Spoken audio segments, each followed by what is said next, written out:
In 2019, a group of tourists entered the Wild Cave for a guided adventure. Halfway through the tightest squeeze on the route, their guide went silent. No call for help, no struggle. Just gone. By the time rescue teams arrived, they'd discovered something they'd never seen before. It's the Wild Cave incident, and it's just one of the 3 disasters we've reconstructed to understand what really happens when caves fight back. If you go back to Memorial Day weekend in 1993, one name will frequently pop up in local reports from Cave City, Kentucky: Will Coughlin. He and his group of friends were looking for a fun adventure over that weekend when they came across a very peculiar brochure, Buzzard Roost Cave. It offered 2 options: a standard historic walk or something called the Wild Cave Tour.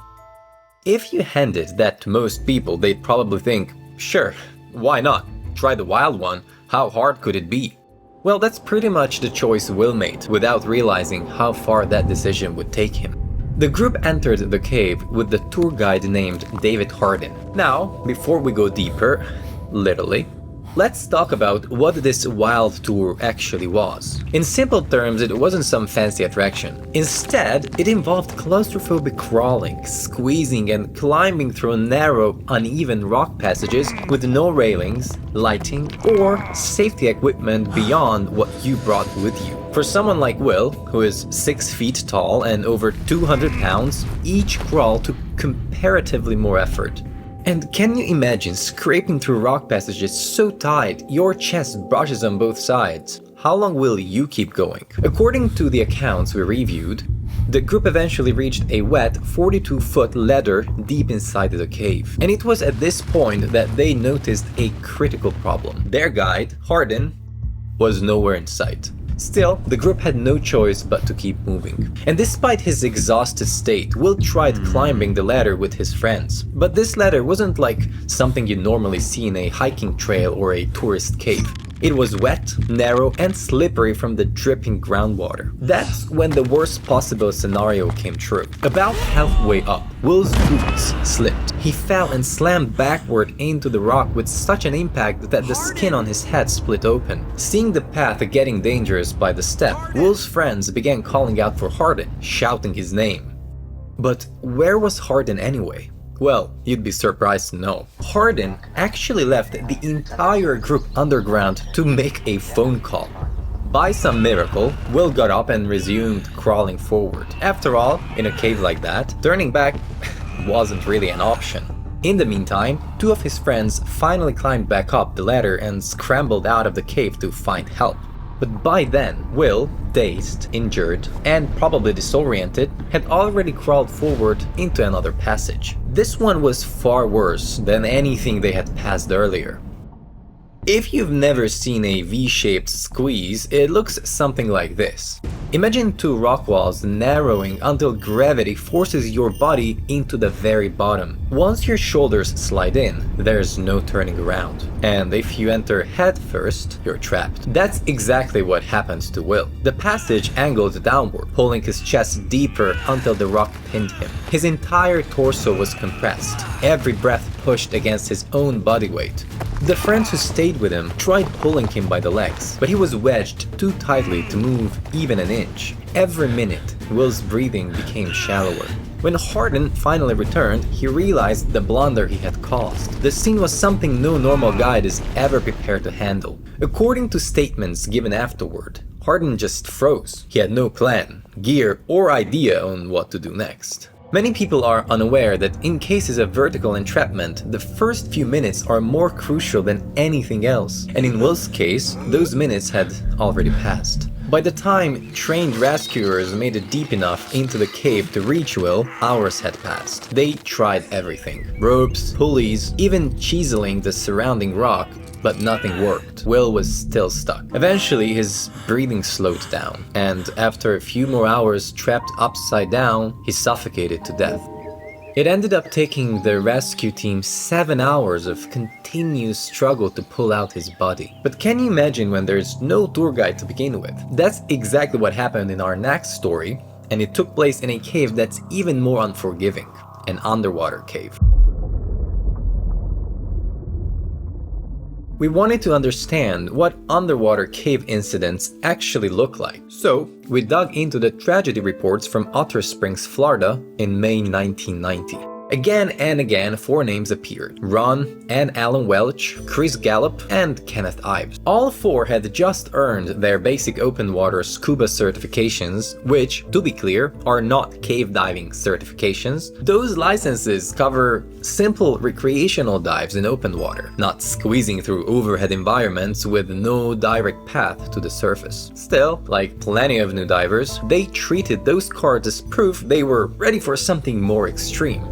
So not long after, they started planning a dive into the cave system at Otter Springs. Their instructor, Jackie Galvin, later said she warned them repeatedly that the Otter Springs cave system was nothing like the open water they'd trained in. But once adrenaline and overconfidence kick in, it's hard to talk people out of a just this once adventure. After a casual lunch at a campground in Gainesville, the group drove out to the spring anyway. And here's the part that's hard to wrap my head around. They entered the water with no guideline reel, no spare tanks, and no helmet lights. Things that actually keep you from getting lost or running out of air. The open basin of Otter Springs has relatively clear water with decent visibility, allowing one to see several feet ahead. So things looked quite manageable at first. However, the group's actual target was the cave sitting 40 feet down, hidden behind a dark opening in the limestone. While diving, their instructor surfaced early, expecting the rest of the group to follow her up. But instead, the men, led by Kenneth, took it as a chance to swim towards the caves. Their curiosity to push just a little farther inside drew them deeper and deeper. And inside of that cave, it took only seconds for things to shift. Without a guideline to mark the way back, one diver's fin brushed the bottom, and just like that, a cloud of silt exploded upward. A thick black curtain that swallowed the exit and filled the cave with darkness. Within seconds, visibility dropped to 0. And panic underwater is nothing like panic on land. Because underwater, even your breath is borrowed, so every frantic kick burns through that precious air. The divers became disoriented, unable to see the exit or each other. Their arms cramped against the rock walls, searching for anything familiar. Kenneth got separated in the chaos, which in a cave system is basically a death sentence. Meanwhile, Ron, the most experienced of the 4, tried to stay calm, using his purge valve to force out bursts of air and feel for open water. Somehow, he managed to find the entrance and burst out of the water screaming for help. The others were still inside, trapped in a pitch-black maze with almost no air left. What happened next, we can give credit to luck alone. Because on the surface, completely by chance, was Woody Jasper, a veteran cave diver who had explored and mapped Otter Springs a decade ago. The veteran knew the risk, so he quickly geared up and went straight in. The first thing he found was a floating dive mask, a classic indicator of panic underwater. A few feet deeper, he found Alan and Chris trapped in a small air pocket on the ceiling that the divers had accidentally created from their own exhaled bubbles. But there's a serious issue with those pockets. The oxygen is used up quickly, replaced with exhaled carbon dioxide. By that time, Alan was already unresponsive, while Chris was barely hanging on. Woody dragged Alan to the surface first, where CPR began immediately. Afterward, he went back for Chris, sharing his own air supply and carefully guiding him back into open water. Both survived, yet someone was still missing. Kenneth hadn't surfaced. So Woody made a third dive, deeper this time. According to the reports, he found Kenneth about 80 feet farther into the cave, unresponsive and curled up in on himself. His tank was empty. Despite strenuous CPR efforts, Kenneth was pronounced dead at the surface. In our next case, though, the victim didn't choose the danger at all. She was led into it.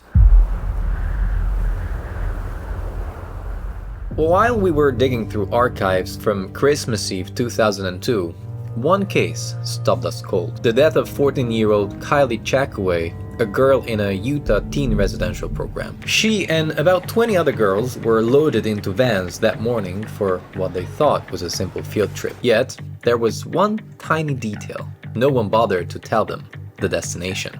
For some strange reason, they were taken to the Bloomington Cave, a place so dangerous that the state had literally sealed it off twice with explosives. According to statements from the time, one of the clueless girls, Kylie, did voice her concern to a friend and even the adults that something felt wrong. But instead of listening, the adults simply brushed her off. Once they stepped inside, the problems were obvious. The passages grew narrower with every turn, the ceiling pressed down and the air grew heavier.